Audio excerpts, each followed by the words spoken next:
Vous écoutez un message enregistré à l'église CVV Paris. Pour plus d'informations, visitez notre site internet cvvparis.fr. Bonjour, bienvenue pour ceux qui nous ont rejoints en cours de route. Si c'est votre première fois, si vous êtes là que depuis peu de temps, bienvenue. On est très content de vous avoir avec nous. N'hésitez pas à rester un peu à la fin, discuter, ce serait avec plaisir de faire plus ample connaissance. Je m'appelle Ben, mon épouse Kenza est quelque part et notre fils aussi. Nous sommes lancés dans une série de prédications, dans une série de visions pour l'Église, qui parle de cette idée d'être tissés ensemble. Alors, il y en a peut-être qui étaient là la semaine dernière. Est-ce que quelqu'un se souvient de ce que c'est le tissage ? Qu'est-ce que c'est qu'un tissage, Michel ?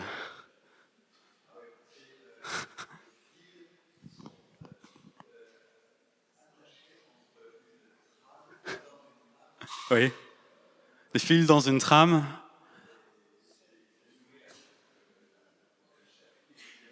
Oui, c'est ça. Donc, on noue des fils en longueur et en largeur pour faire une sorte de matrice. Il parle de chaîne et trame. Je maîtrise pas très bien cette méthode. Si on met juste la petite slide après,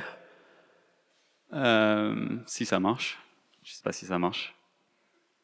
C'est bloqué. Ouais. Donc là, on a une dame qui est en train de faire du tissage à l'ancienne sur un métier à tisser. Et vous voyez devant elle, il y a la partie plus sombre, c'est son tissu. Et donc il y a des fils en longueur et en largeur qu'elle est en train de tisser ensemble. Et le tissage, c'est une technique textile très ancienne qui, dans la plupart des cultures du monde, ils ont leur propre tissage, leur manière de tisser les tissus ensemble. Et on a parlé un peu de ça. Si vous avez par exemple un jean aujourd'hui, votre jean a été tissé, par exemple. Bon, par une machine, pas par quelqu'un qui a pris le temps de le faire à la main, mais c'est cette même technique. Et on a vu ensemble que parfois aussi on utilise le tissage pour faire du tissage d'art ou du design textile.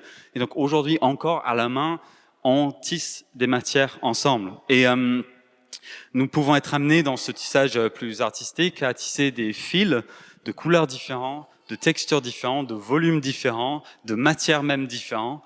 Ensemble pour créer un ensemble qui est beau, qui est solide et qui reflète la pensée et l'image de la personne qui crée ce tissage, qui crée cette œuvre.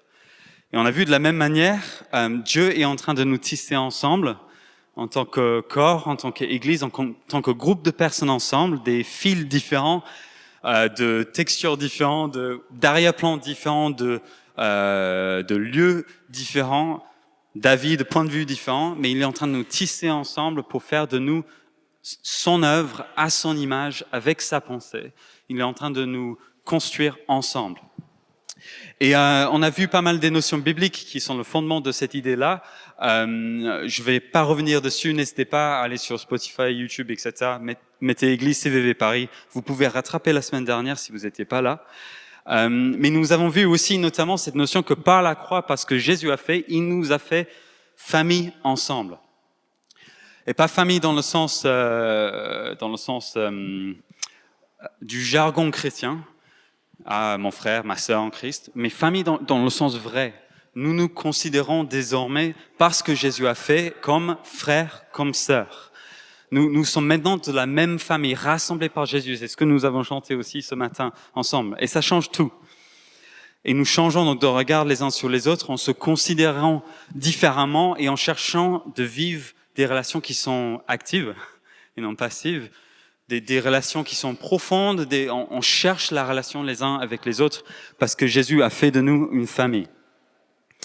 Et cette image d'être tissés ensemble, c'est une image qui est belle. C'est cette belle famille que Jésus est en train de construire. Et l'appel de Dieu à être une famille, c'est un bel appel. Il nous faut une vision, un idéal vers lequel tendre. Mais si on devait rester sur cette idée, juste, c'est beau d'être une famille ensemble, c'est beau cette vision d'être une famille ensemble, je crains que ce soit peu efficace pour nous. Voire, je crois que ça pourrait être même potentiellement destructeur pour nous. Alors c'est Dietrich Bonhoeffer, vous connaissez peut-être cette personne, c'était un pasteur, un théologien protestant allemand, il est mort dans un camp de concentration, il était un opposant du régime hitlérien à l'époque.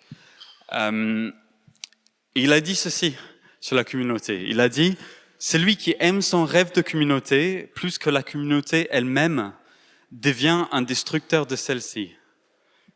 Même si ses intentions personnelles sont les plus honnêtes, sincères et sacrificielles. Je répète, c'est particulier comme citation. Celui qui aime son rêve de communauté plus que la communauté elle-même devient un destructeur de celle-ci, même si ses intentions personnelles sont les plus honnêtes, sincères et sacrificielles. C'est assez cash comme citation, mais c'est cette idée que si nous sommes juste dans le rêve d'une communauté idéale, une idéale de comment l'Église doit être, de comment on doit vivre l'Église ensemble, de comment on pourrait vivre les choses, les sujets qu'on devrait aborder, la manière de vivre l'Église, etc. Si on est juste dans cet idéal et qu'on reste là, ce qui se passe dans nos cœurs, c'est que nous commençons à vivre de l'insatisfaction, parfois de la frustration, parfois voilà, on commence à se dire, c'est pas si bien que ça, ces communautés, etc. Et l'insatisfaction que nous pouvons commencer à vivre a le potentiel d'être destructeur. D'où cette idée on peut devenir même un destructeur de la communauté qui est autour de nous. Parfois, ce qui se passe, c'est que nous commençons dans nos cœurs même à mépriser l'Église. C'est un peu petit à petit les pensées qui viennent, etc. Et on commence à se dire, cette communauté, on fait pas bien les choses, on fait pas comme on devrait faire. Et puis cette chose-là, cette personne m'a blessé. Et oui, en effet, il y a eu cette loupée-là, etc., etc., etc. Et on peut commencer dans son cœur à mépriser la communauté dans laquelle nous sommes. Et ce qui se passe quand ça se passe, c'est parfois on se déconnecte. On s'éloigne, on prend de la distance, on s'isole parfois et c'est triste, on commence à vivre notre foi juste dans notre coin. Ou bien parfois on peut s'aimer aussi la dissatisfaction dans la communauté, on peut commencer à dire nos frustrations et c'est bon de les dire dans un bon contexte, mais ça peut aussi s'aimer la dissatisfaction dans l'Église. Donc parfois nous pouvons même, comme dit Dries Bonhoeffer dit, nous pouvons avoir ce rôle un peu qui nous aide pas à avancer dans cette vision de Dieu. Et donc cet écart entre la vision de Dieu pour la communauté et ce que nous vivons est quelque chose que nous devons traiter. Nous devons parler du fait qu'il y a un écart parfois entre les réalités que nous voyons dans la Bible et notre vécu concret dans la communauté. Et il ne faut pas avoir peur de l'aborder, il ne faut pas avoir peur de nommer les choses aussi qui sont des obstacles. Parce que c'est pas parce que nous vivons pas quelque chose que c'est pas quelque chose de vrai. C'est pas parce que nous vivons pas l'enseignement de Jésus que cet enseignement n'est pas bon, n'est pas pertinent, n'est pas puissant pour nous. Et donc parfois nous devons faire le point sur nos défis, etc., pour pouvoir aussi avancer dans la direction que Dieu nous donne. Et travailler le terrain de nos cœurs. Et donc ce qu'on va faire aujourd'hui, on va faire deux choses. J'ai un peu deux objectifs, on va voir si on y arrive bien. Le premier, c'est nommer deux des principaux obstacles auxquels nous faisons face. Il y en a d'autres et on va les traiter dans d'autres semaines. Mais on va essayer de les nommer pour décortiquer un peu pourquoi est-ce que parfois c'est si difficile de vivre la famille ensemble. Puis dans un deuxième temps, on va voir en introduction les 5 pratiques que nous allons vivre ensemble sur les prochaines semaines. Je vais les introduire et on va aborder ensemble le premier. C'est des petits pas que nous pouvons faire ensemble pour commencer à avancer dans la direction de l'enseignement de Jésus sur la communauté. Donc, on va essayer de faire ces deux choses, on va voir si ça marche. Et donc, on va se lancer dans un premier temps en nommant quelques défis, si ça vous va. Allez, vous êtes chaud? Ça vous fait pas trop peur? Allez, c'est parti. Le premier obstacle à ce chemin d'être famille ensemble, d'être tissé ensemble, c'est notre définition même de la famille. Ok, de quoi il parle? Il faut être conscient que notre définition aujourd'hui de la famille est différente de celle d'il y a 2000 ans, au temps des premiers disciples. Il y a eu 2000 ans qui sont passés entre là, donc déjà il y a des différences. Notre définition ici à Paris aujourd'hui est différente aussi de la définition de la famille dans beaucoup d'endroits dans le monde aujourd'hui, de peut-être même presque la plupart du monde, à part la partie surtout occidentale. Et notre définition aujourd'hui de ce que c'est la famille diffère potentiellement aussi de peut-être presque toute l'histoire de l'humanité. Alors je ne suis pas sociologue, je me suis renseigné sur ces sujets, etc. Mais aujourd'hui notre définition en tout cas daterait dans l'ordre de grandeur peut-être de 100 ans, 200 années, quelque chose comme ça. En tout cas, c'est quelque chose de relativement récent. Et donc notre vision d'être famille ensemble est très marquée par notre définition culturelle de ce que c'est la famille. Donc c'est intéressant d'explorer ça. Si je devais vous donner le stéréotype, en gros, on imagine une famille un peu dans les idéales, c'est maman, papa et les 2 enfants, quoi. C'est un peu la résumé de la famille, peut-être qu'on voit devant nous, c'est la famille nucléaire, quoi. 2 adultes mariés ou non, avec ou sans enfants, avec des variantes, enfin avec des parents seuls, etc. Mais voilà, c'est la famille immédiate, c'est surtout ça qu'on va avoir en tête quand on pense famille. Mais dans le passé, dans beaucoup de cultures aussi dans le monde, la famille est une notion qui est souvent plus large. On inclut d'autres personnes dans cette notion de famille. On pense à plusieurs générations, par exemple, qui vivent sous un même toit. J'ai de la famille dans l'Afrique du Nord, les grands-parents en haut, les parents au milieu, les petits-enfants, etc. Voilà, on a cette notion de vivre à un plus grand nombre. On a ces idées, par exemple, comme c'est le village qui élève l'enfant, on vit quelque chose de très communautaire dans certains endroits. Et dans la culture gréco-romaine, à l'époque des premiers disciples, la famille, c'était souvent synonyme de maisonnée. Donc c'était une notion plus large que seulement son famille immédiate. Et cette idée de maisonnée, c'est une idée de personnes qui sont rassemblées ensemble sous un même toit, souvent autour d'un patriarche. Donc un homme qui avait des moyens, qui pouvait employer des personnes, qui pouvait subvenir aux besoins de sa famille. On a souvent les enfants, les petits-enfants sous un même toit. On a plusieurs générations, ensemble, des serviteurs, des amis, des connaissances, peut-être des personnes de passage. Bref, un nombre plus grand de personnes qui vivaient comme un groupe, qui fonctionnaient ensemble, un peu comme une famille, avec donc la multiplicité de relations, les différents défis auxquels on fait face dans le fait de vivre la communauté de cette manière-là. Et donc, quand les disciples ont reçu la révélation de Jésus-Christ, que nous sommes désormais une famille ensemble, leur réflexe, c'était pas de juste aller le vivre tout seul ou le vivre avec leur conjoint et leurs enfants. Leur réflexe, c'était de se mettre ensemble dans des groupements de personnes plus grands, dans des sortes de maisonnées nouvelles, pour vivre la foi à plusieurs, pour vivre la foi en famille. Des familles élargies qui étaient donc pas rassemblées par l'argent ou par un patriarche ou par les choses de leur époque, mais rassemblées plutôt par l'œuvre de Jésus-Christ dans leur vie. Ils sont devenus, avec les moyens de leur époque, des familles rassemblées ensemble. On a donc ces versets, par exemple, qu'on a lus la semaine dernière en Acte 2, 42. Ils persévéraient dans l'enseignement des apôtres, dans la communion fraternelle et dans la fraction du pain et dans les prières. Et donc il faut imaginer ces versets-là dans le contexte de familles plus grandes, d'églises dans les maisonnées.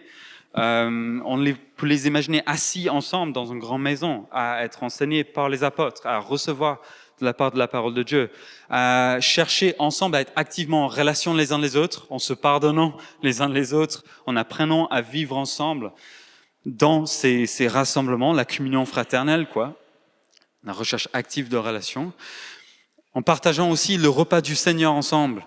On se retrouve ensemble pour manger un repas, se rappeler de ce que Jésus a fait et en priant ensemble. Et ils ont persisté de vivre ce partage de la vie ensemble et ils ont utilisé les moyens de leur époque pour le vivre de manière assez communautaire. Et on a par exemple en Romains 16, juste pour l'exemple, un exemple d'une de ces maisonnées. On a donc un homme qui s'appelle Gaius qui a accueilli du monde chez lui, l'église de Corinthe à l'époque. Et donc on peut imaginer Gaius c'était un Romain, un patriarche, quelqu'un qui avait des moyens. Et on voit que dans le verset 23, Gaius qui m'accueille et chez qui toute l'église se réunit, vous salue. Eraste, le trésorier de la ville, vous salue, ainsi que le frère Quartus. Voilà, on a donc un patriarche, un homme avec des moyens, qui a de l'espace chez lui, qui réunit l'église chez lui, qui a donné sa vie à Jésus. On a Eraste, c'est un notable de la ville. C'est un homme qui gérait les finances publiques, quelqu'un qui était bien vu peut-être, ou pas, mais en tout cas vu dans la société de son époque. On a Quartus, ça veut tout simplement dire le 4e, son prénom.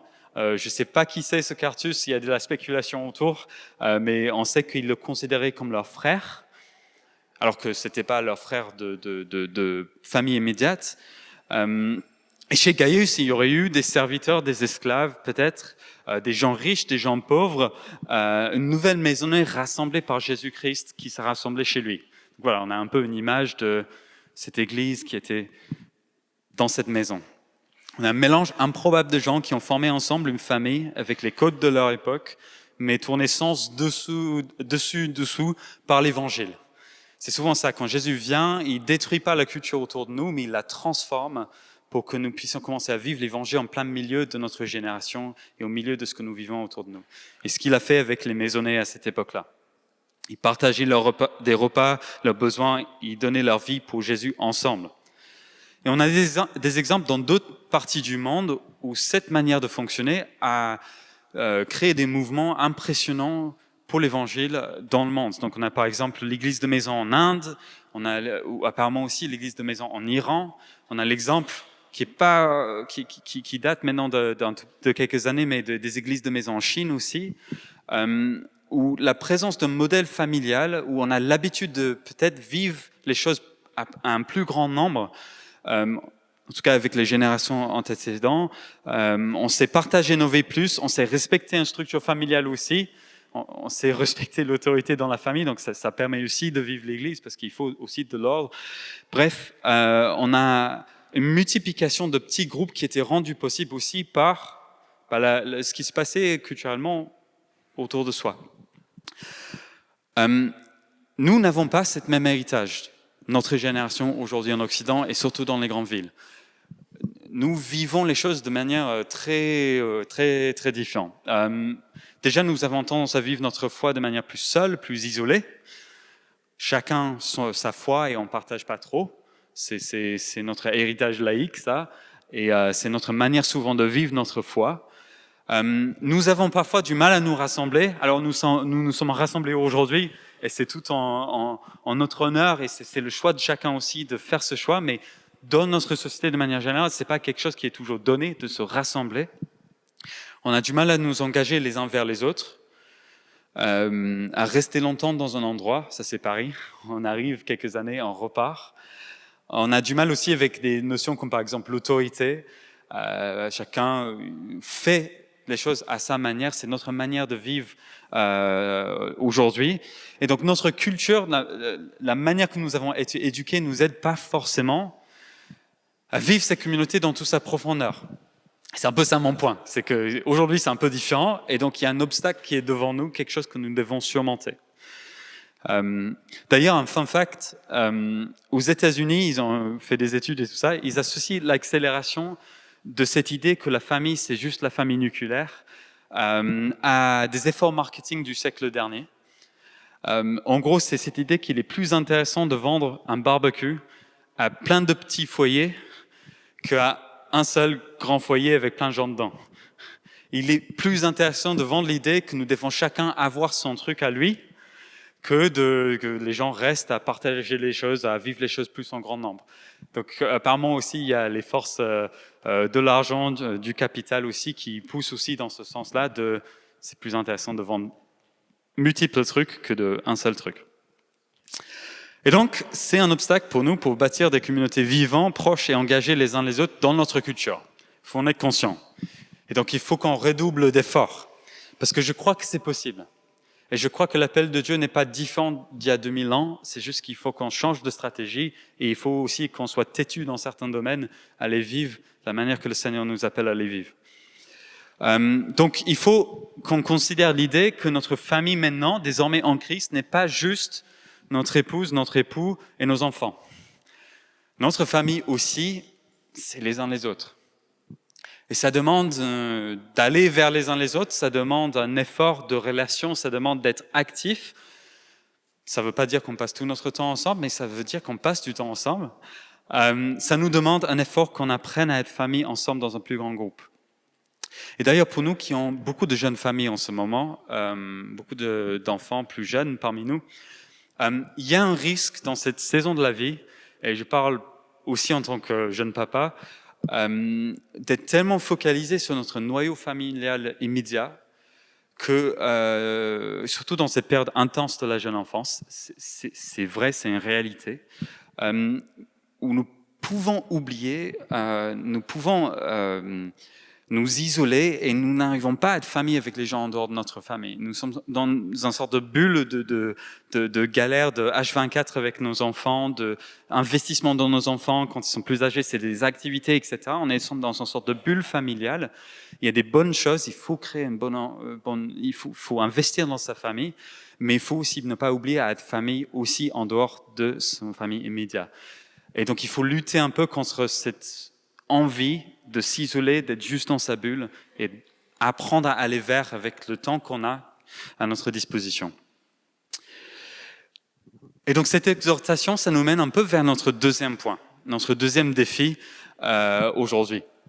Parce que je pense qu'il y a des jeunes parents qui ont entendu ce que je viens de dire et ils se sont dit, mais attends, est-ce que tu connais réellement la réalité de mon quotidien? N'est-ce pas? Moi, j'en ai qu'un seul. Jeff, il en a 3. Je comprends pourquoi il rigole. Voilà, les jeunes parents, vous bossez 24 heures sur 24 à maintenir vos enfants en vie, quoi. Enfin, c'est un peu la réalité de la saison, quoi. Il y a 1000 manières de se faire mal, de finir à l'hôpital, voilà. Donc c'est du travail, quoi. C'est dur, et je comprends, c'est dur, je le sais. Peut-être que d'autres aussi, face à cet appel à être famille ensemble, vous vous dites, mais ok, c'est beau, mais mon travail, les horaires qu'on me demande, l'investissement qui est nécessaire à réussir dans mon travail, je bosse tard, je suis lessivé les soirs, le week-end, je n'ai pas l'énergie en fait pour ça. Ce que tu me décris là, ça a l'air beau, mais désolé, je peux pas faire plus. Et je comprends aussi, j'ai été là aussi. Peut-être que c'est une saison où tu prends soin d'un parent plus âgé, quelque chose qui demande du temps, de l'énergie. Ça aussi, c'est un vrai défi. Ça demande du temps. Peut-être que tu vis de la maladie aussi, ça c'est un obstacle. Peut-être que ta santé mentale, c'est pas trop ça. Ça aussi, ça peut être une vraie difficulté alors qu'on essaie de vivre la vie à plusieurs. Peut-être que tu es introverti et que ça te demande un effort monstrueux juste d'être avec d'autres personnes, etc. Peut-être que tu es entrepreneur. Et honnêtement, tes activités, les besoins de ton activité prennent tout ton temps. Et ça, je comprends, je travaille avec des entrepreneurs, c'est extrêmement dur. Je pourrais continuer avec cette liste. Je pense qu'on pourrait faire une liste où tout le monde se voit quelque part dans la liste. Ok, n'est-ce pas? Je vois des gens qui sont d'accord. Il y a autant de défis et d'obstacles devant nous que de personnes dans cette pièce. Et mon deuxième point, avec beaucoup d'amour et de douceur et de compréhension pour les défis que nous avons les uns les autres, le deuxième point, c'est que je pense que nous avons tendance à nous considérer toujours comme l'exception de la règle et pas comme ceux qui sont les premiers à être concernés par cet appel du Seigneur. Je me souviens de mes premières années ici à l'église CVV. Alors j'étais étudiant, on venait de se marier avec Kenza. On avait groupe de vie dans le 11e arrondissement. C'était une belle groupe de vie. Louange les dimanches, je servais dans l'équipe de louange. On donnait beaucoup d'heures à ça. On avait un truc qui s'appelle les Fight Club. C'était une réunion de prière pour les gars. C'était à 7h du mat, je crois, mercredi ou jeudi matin. On faisait ça toutes les semaines avant d'aller étudier ou de travailler. On voyait des amis le soir, il y avait des réunions de louange, des moments de prière. Il y avait souvent des déménagements les samedis et du coup tout le monde allait ensemble, monter les 6 étages sans escalier, se déménager les uns les autres. Ouais, je vois ouais, Ludo, ouais. Voilà, certains d'entre nous, on a connu cette époque-là. J'ai l'impression que tout le monde déménageait tout le temps. On avait déménagé nos affaires une fois, quand on s'est marié avec Kenza, c'était vers minuit. C'était insensé, je ne sais pas pourquoi on a fait ça. Pour nos pauvres voisins, on était en train de monter des meubles à minuit. Voilà, ça me semblait pas bizarre à l'époque. Nos voisins, ils faisaient des fêtes tard aussi, donc bon. Des soirées de louange, des moments de prière, l'église. Enfin, bref, on était à fond, quoi. On vivait une vie à 1000 à l'heure et c'était génial. On avait du temps pour ça et on était bien dans cette dynamique-là. Et beaucoup de gens ici à CVV ont vécu cette époque ensemble. Il y a eu une vague d'étudiants qui sont arrivés en même temps. Aujourd'hui, on habite plus loin parce qu'il faut un peu de place avec Avec un enfant, on est devenu parent, on gère des choses comme gérer le fait d'avoir un assistant maternel, la garde de l'enfant, penser à gérer la paye, enfin bref, des trucs comme ça. On prend soin de notre petit. Dans mon cas, j'ai 2 jobs entre l'église et aussi un métier à côté. Kenza qui a lancé son activité, la responsabilité de l'église, l'investissement dans des associations, penser à l'avenir, garder le contact avec sa famille. La vie a changé un peu. Okay? Et ça, c'est mon exemple et chacun a le sien. Chacun a l'exemple de sa vie où il y a des occupations, des choses à faire, nos responsabilités qui ont augmenté avec le temps, que ce soit dans le travail, que ce soit au niveau de la famille. C'est la vie.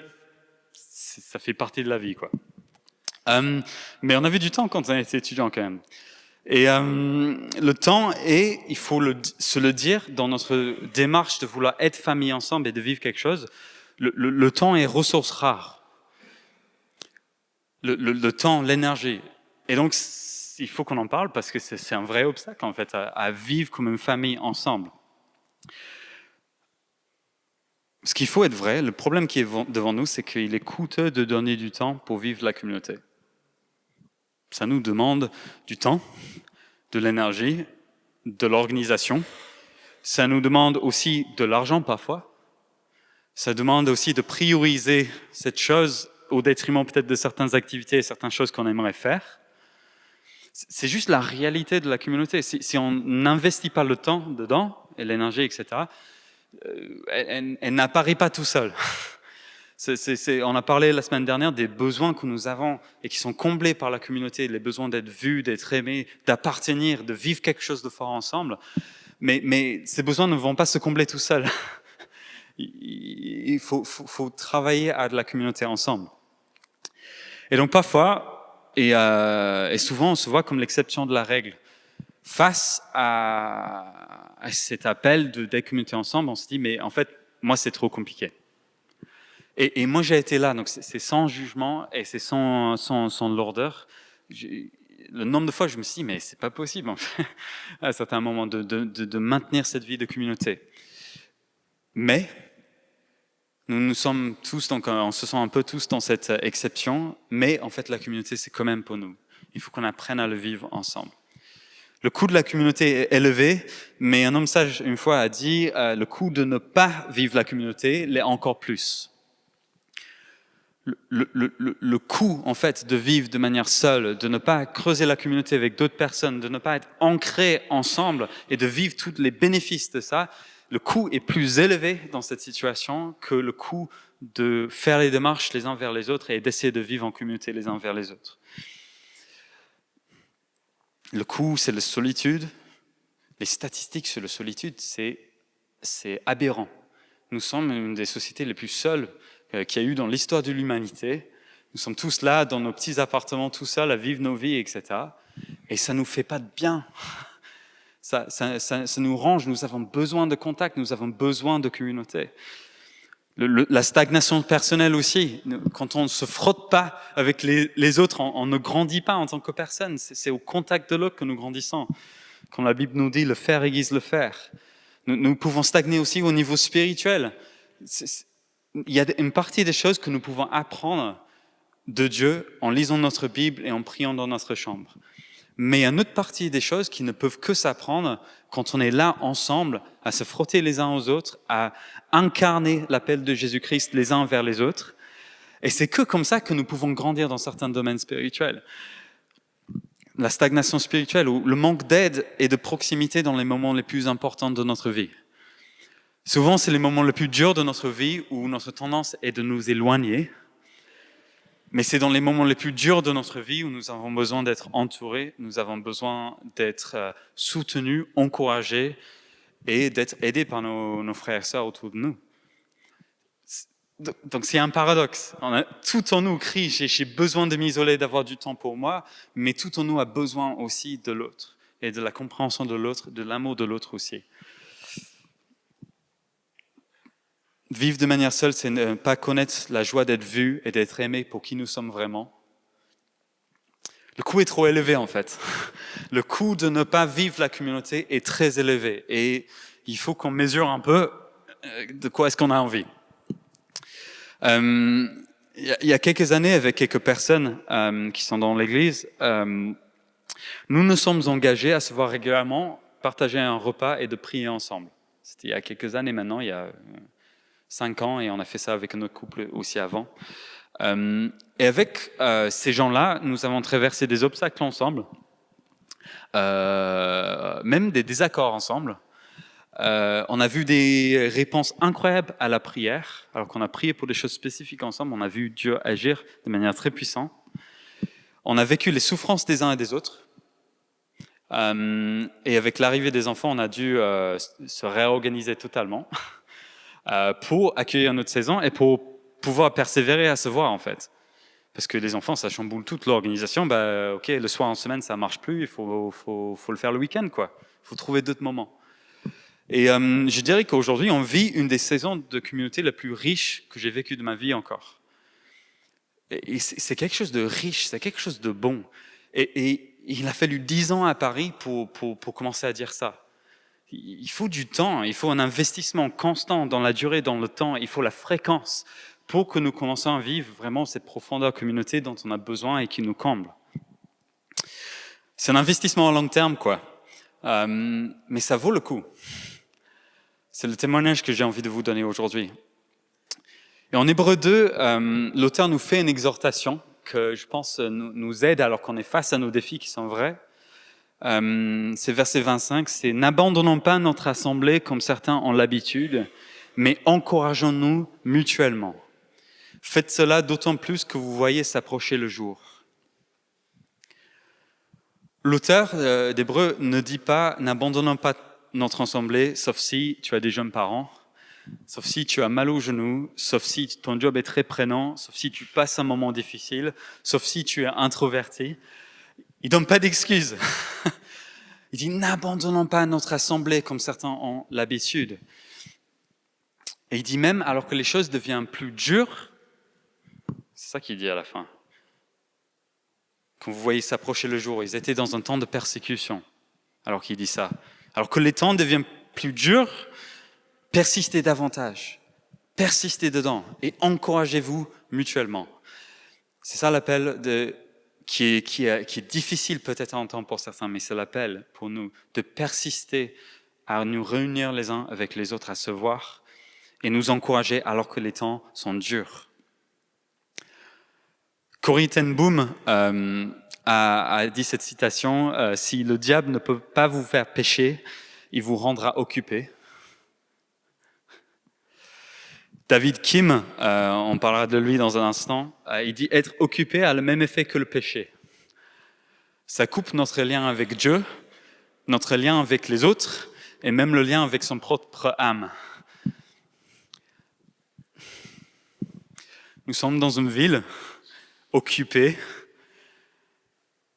pour des bonnes raisons souvent, mais aussi par le fait de donner toute sa vie au travail, par nos besoins immédiats, par nos problématiques qui sont autour de nous. Il faut qu'on fasse gaffe. Être trop occupé nous prive de la communauté. Ça va ? Je nous mets un peu au défi ce matin. Vous tenez le coup ? Ça va ? À peu près. Il y en a, c'est un peu dur. On vit ça dans la grâce de Dieu. Il faut nommer les obstacles pour commencer à cheminer dans la direction auquel Dieu nous appelle. On va parler dans 2 semaines notamment des blessures qui sont un défi dans le fait de vivre la communauté ensemble, de nos expériences communautaires passées qui étaient mauvaises, dans la crainte de s'ouvrir et d'être vu par les autres. On ne va pas en parler aujourd'hui, il faut du temps pour traiter ces sujets, et donc dans 2 semaines, c'est ce qu'on va faire. Parce qu'il y a des vraies choses que nous portons en nous qui font obstacle alors que nous voulons vivre la communauté ensemble. Et nous nous amenons pas juste nous-mêmes dans la communauté. Quand on entre dans la communauté, on amène tout son passé, sa famille, toutes les difficultés, tout notre bagage, et il faut qu'on en soit conscient, qu'on ait de l'amour les uns pour les autres dans la difficulté. Mais il faut aussi qu'on sache aussi cheminer dans ça. Donc voilà, on en parlera une autre fois parce que c'est pas encore le moment. Mais ce que j'aimerais faire maintenant dans cette deuxième moitié, le temps il marche maintenant ? Ouais, il marche, je crois. Ça marchait pas pendant longtemps, du coup je regardais, je disais ah mince. moins le quart, c'est bon, on est dans le temps. J'aimerais introduire nos 5 pratiques. J'ai nommé 2 obstacles, il y en a beaucoup, mais je pense que ça fait partie des obstacles principaux. Nous avons du mal à vivre la famille parce que c'est moins dans nos gènes, et aussi nous sommes très occupés, donc il faut qu'on fasse gaffe à ça. Et donc, nos 5 pratiques pour prendre des petits pas, avec beaucoup de grâce, vers la communauté, vers ce que Dieu a prévu pour nous, cette belle chose qui est de vivre la communauté ensemble. Et nous n'avons pas inventé ces étapes. C'est des étapes qui ont été mises ensemble par un auteur et un pasteur qui s'appelle David Kim, qui est pasteur de discipulat dans une grande église dans la Silicon Valley. Voilà, donc ça, on pioche chez les Américains là. Et comme lui, il évolue dans un contexte où le travail est prioritaire. Donc c'est pertinent ça. La Silicon Valley aussi, le travail est prioritaire. On donne beaucoup de temps à ça. Ça peut nous aider. Il est dans un contexte où les gens sont souvent de passage. Ils viennent pour leur job et puis ils repartent. Donc ça peut nous parler aussi. Et où, de manière générale, les vies sont bien occupées parce qu'on a des postes qui demandent beaucoup d'énergie, etc. De plus, il est coréen. Il est arrivé aux États-Unis en tant qu'enfant. Il a vécu ce que c'est de ne pas appartenir. Et ça, c'est super important. Je pense que beaucoup d'entre nous, on a vécu ça à un moment dans nos vies. Arriver dans un pays que nous ne connaissons pas, et de se débrouiller dans un contexte nouveau. C'était une partie de mon histoire et ça nous apprend des choses sur ce que c'est d'intégrer une communauté, d'apprendre à être famille avec les autres. Et lui, il a vécu ça, je pense que c'est un vécu qui est très pertinent à écouter. Il a dû apprendre par la difficulté comment entrer en communauté avec les autres malgré nos différences. Et donc, je pense que ces trucs vont nous aider. Et donc, c'est 5 étapes de David Kim. Je pense qu'il peut y avoir d'autres modèles, mais c'est un modèle, je pense, qui est pertinent. On va en parler. Et donc, on a donc le première étape, les 5 pratiques, les choses à pratiquer ensemble. La première étape, c'est pratiquer la priorité. Il faut commencer par le fait de prioriser la communauté. Il faut se choisir les uns les autres, en fait. Choisir d'être actifs les uns avec les autres. Et il dit, l'ennemi de Dieu est à l'œuvre pour que nous ne nous engageons pas les uns vers les autres. Il veut que nous restons occupés et distants, de passage le dimanche, sans réellement se connaître les uns les autres. L'ennemi de Dieu est actif dans ça. Il veut que nous soyons des étrangers les uns des autres. Mais Dieu nous a fait une famille. Et donc nous devons apprendre à être présents de manière régulière les uns avec les autres pour commencer à le devenir. Et on va parler de comment on peut concrètement faire ça à la fin. Deuxième pratique, c'est ce qu'ils appellent en anglais la chimie relationnelle. En français, j'ai cherché des traductions, ça peut être peut-être l'alchimie relationnelle, je ne suis pas sûr de cette phrase. On peut parler d'affinité relationnelle peut-être. On peut aussi parler du feeling, quoi. Le feeling les uns envers les autres, quoi. C'est peut-être que ça vous parle un peu plus. On grandit en tant que chrétien avec cette idée que nous devons nous aimer les uns les autres et nous devons donc aimer tout le monde. Je dois aimer tout le monde. Et c'est vrai. C'est vraiment l'appel du Seigneur. Mais encore, il faut nuancer un peu sur le comment. Mais tu peux aimer tout le monde tout en ciblant quelques relations. Et c'est cette idée-là. Jésus avait 12 disciples, mais il avait une proximité particulière avec 3, et notamment avec Jean. C'est un composant qui est essentiel, qui est important, qui est normal dans la communauté, de développer une affinité particulière avec certaines personnes. Parce que c'est dans ce contexte aussi que nous pouvons vivre certaines des profondeurs des relations qui sont importantes pour nous et qui nous aident à cheminer avec Dieu. Attention, le monde dit affinité relationnelle d'abord et puis après on se priorise. C'est ça un peu la nuance. On dit on a un bon feeling avec quelqu'un, tiens, on ferait pas plus de trucs ensemble. Là, on se choisit puisque nous sommes la famille de Dieu, mais on travaille à développer l'affinité relationnelle les uns avec les autres parce que c'est bon et parce que le Seigneur veut ça pour nous aussi. Je souhaite que l'amitié se développe, que nous puissions rire ensemble, passer du bon temps ensemble. C'est aussi ça le souhait de Dieu pour nous. Il faut qu'on soit intentionnel dedans. Troisième pratique, c'est la pratique de la vulnérabilité. Oh, la partie la plus fun. C'est le fait d'être vrai et authentique un peu les uns vers les autres. Alors Brené Brown a dit quelque chose de très vrai. Elle a dit, la vulnérabilité est la première chose qu'on recherche chez les autres et la dernière chose qu'on veut démontrer nous-mêmes. Amen. Alors Brené Brown, c'est pas l'évangile, mais elle dit beaucoup de choses très justes. Nous avons une attente à ce que les autres soient ouverts avec nous, une attente à ce que les gens n'aient pas de façade avec nous, soient vrais avec nous. Mais est-ce qu'on est prêt à l'être nous-mêmes aussi? Est-ce qu'on est prêt à faire baisser la façade, être imparfait, de vivre des vraies relations avec les autres et prendre le risque d'être vu par les autres? Être vulnérable ou être ouvert vers l'autre de manière authentique nous expose, mais c'est ce qui rend possible aussi le fait d'être aimé en vérité. Sans vulnérabilité, sans être vu par les autres, nous ne pouvons pas être aimés en vérité. Parce que les gens ne savent pas qui nous sommes vraiment. Donc ils ne peuvent pas nous aimer pour qui nous sommes vraiment. Et je pense que beaucoup d'entre nous, nous devons parfois apprendre à baisser la façade et se laisser aimer et accepter par les autres pour qui nous sommes vraiment, avec les problèmes de caractère, les difficultés, voilà, etc. Même aimer alors qu'on peut-être on se retrouve dans le péché et qu'on a besoin d'en sortir. Il faut quand même s'aimer. On n'isole pas les personnes qui galèrent avec le péché dans la vie, on les aime, on les aide à retrouver le chemin avec le Seigneur. Ça, c'est notre point. Peut-être qu'on a vécu des choses dures sur ce sujet de la vulnérabilité. On va parler de ça. Mais le prix de ne pas le vivre est plus élevé que le prix d'apprendre à être vulnérable de nouveau. Je laisse ça comme ça. Quatrième point, qui va tout de suite avec cette pratique de la vulnérabilité, on va les traiter ensemble parce que je pense que c'est important de le faire comme ça. On va parler de l'empathie. La pratique de l'empathie. Alors, on peut parler de la pratique de la bienveillance ou de la douceur, ou enfin les fruits de l'esprit. La Bible nous en parle. Mais on peut parler aussi d'empathie.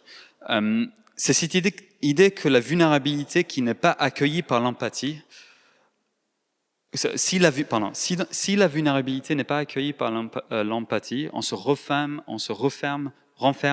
encore plus sur nous-mêmes. La vulnérabilité non accueillie produit la honte. On est ouvert avec quelqu'un, il nous rigole au nez ou il ne prend pas au sérieux ce qu'on est en train de dire, etc. Ça produit la honte en nous parce qu'on a été ouvert et puis on n'est pas accueilli. L'empathie ouvre la porte à la guérison et à l'écoute. Donc c'est apprendre en fait à s'aimer les uns les autres dans le concret, à s'écouter les uns les autres, à avoir de l'empathie les uns aux autres. Et la dernière pratique, c'est la pratique de la redevabilité. Le but dans la communauté chrétienne est d'être transformé à l'image de Christ. Nous voulons devenir ensemble de plus en plus à son image, nous voulons nous rapprocher de lui, nous voulons que ces fruits puissent être produits dans notre vie, que nous soyons tissés à son image, c'est cette idée-là. Et si tu as priorisé les autres, si tu as développé de l'affinité relationnelle, si tu as su pratiquer la vulnérabilité et l'empathie ensemble avec les gens, tu as voyagé suffisamment avec l'autre pour savoir identifier ce que Jésus est en train de faire dans leur vie. Parce que vous avez voyagé ensemble, vous vous connaissez, et donc vous pouvez identifier ce que Dieu est en train de faire dans la vie de l'autre. Et quand c'est le cas, et quand cette confiance et sécurité est établie, tu obtiens le droit de parler dans la vie de l'autre. On se connaît, on s'aime, et donc quand je vois quelque chose que je vois que le Seigneur veut travailler dans ta vie, peut-être qu'on peut en parler. Et souvent dans l'Église, on va aller tout de suite à ce point de redevabilité les uns vers les autres. J'aimerais avancer l'idée que dans la plupart des cas, il faut qu'on travaille d'abord nos relations, bâtir de la confiance, et c'est dans cette confiance-là que nous pouvons être cash les uns vers les autres. Donc, pour peut-être ceux parmi nous qui ont plus la tendance à être cash, n'oubliez pas, construire de la relation, prendre le temps de faire ça, c'est important. L'autre peut s'ouvrir en sécurité pour entendre ce que tu aurais à dire par l'Esprit et par Dieu et par la prière. Et c'est pas toujours évident, mais dans ce cadre, avec ce cadre, on peut l'approcher avec beaucoup plus de douceur. Donc voilà nos 5 pratiques. Donc je les ai enchaînées, on va les aborder un par un. Priorité, affinité, vulnérabilité, empathie et redevabilité. Et cette semaine, on va se laisser avec l'idée et la pratique de prioriser. On a un peu parlé, tous nos défis qui font que c'est dur de se prioriser. Mais vous vous souvenez du témoignage que j'ai donné il y a plusieurs années, 15 mois, on choisit de prioriser certaines relations autour de nous, des gens en fait qui habitaient près de chez nous. On ne s'est pas cassé la tête, il y avait des gens près de chez nous et on a commencé à se voir régulièrement. On s'est vus tous les semaines pendant une période et tous les 2 semaines avec les enfants. Et ça nous a rapprochés de Dieu, ça nous a encouragés, ça nous a aidés à pas être centrés sur nous-mêmes, etc. Bref, ça a été extrêmement bénéfique pour nous et pour les uns les autres. Et j'aimerais nous lancer la question, avec qui est-ce que tu pourrais commencer à passer du temps ici ? Voilà, il y a des questions. Avec qui est-ce que je peux passer du temps cette semaine ? Qui est-ce que tu pourrais inviter à juste partager un repas chez toi ? Ça peut être simple. Il faut pas non plus s'engager jusqu'à la mort avec des gens. Il faut déjà sortir le mariage, mais il y a un cheminement vers le mariage d'abord.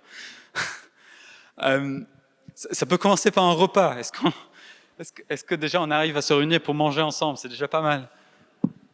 On se met pas trop de pression dans un premier temps, ok ? Mais avec qui est-ce que je pourrais manger ? Avec qui est-ce que je peux partager un café cette semaine, la semaine prochaine ?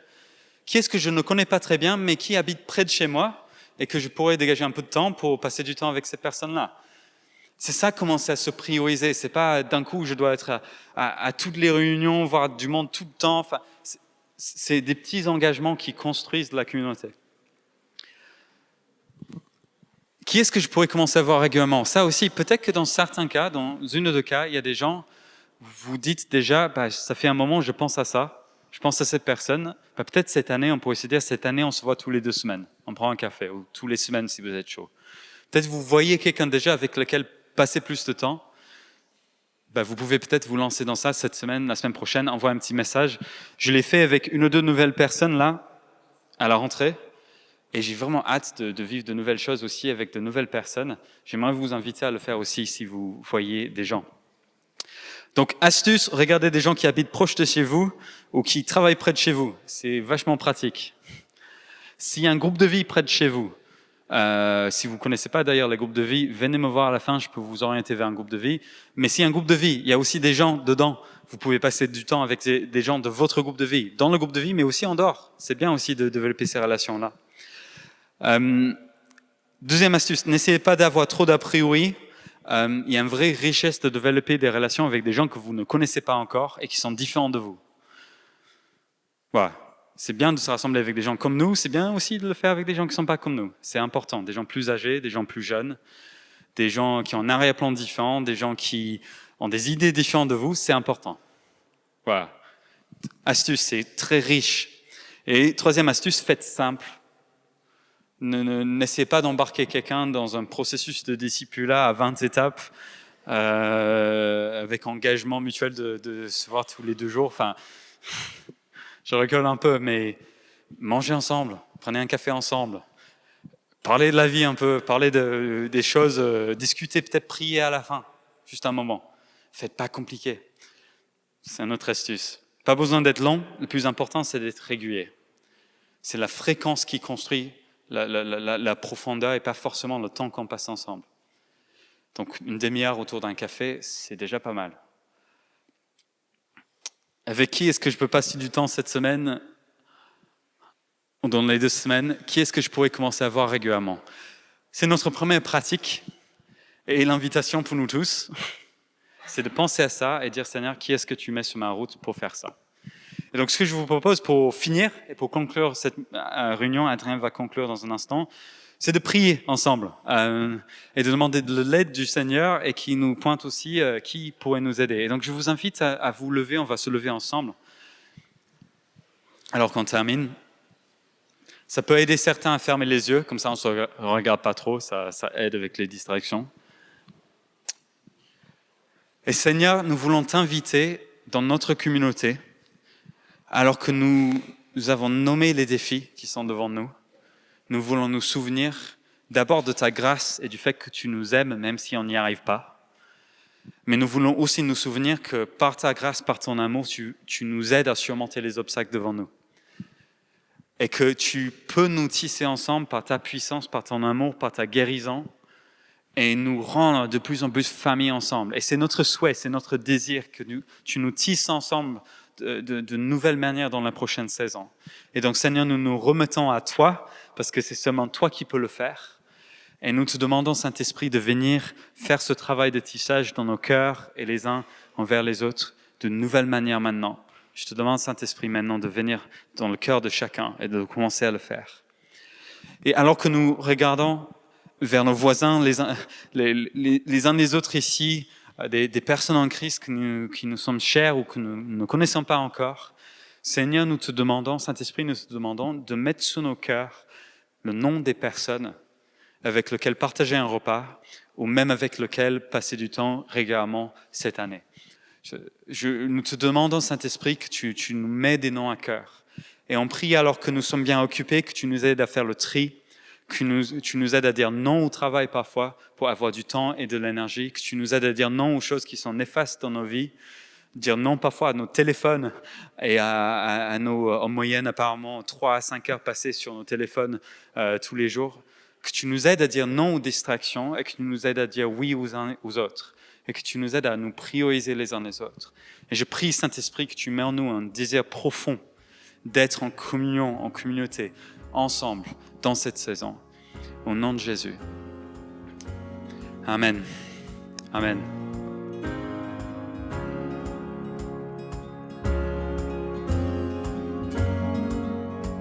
Vous venez d'écouter un message enregistré à CVV Paris. Pour plus d'informations, visitez notre site internet cvvparis.fr.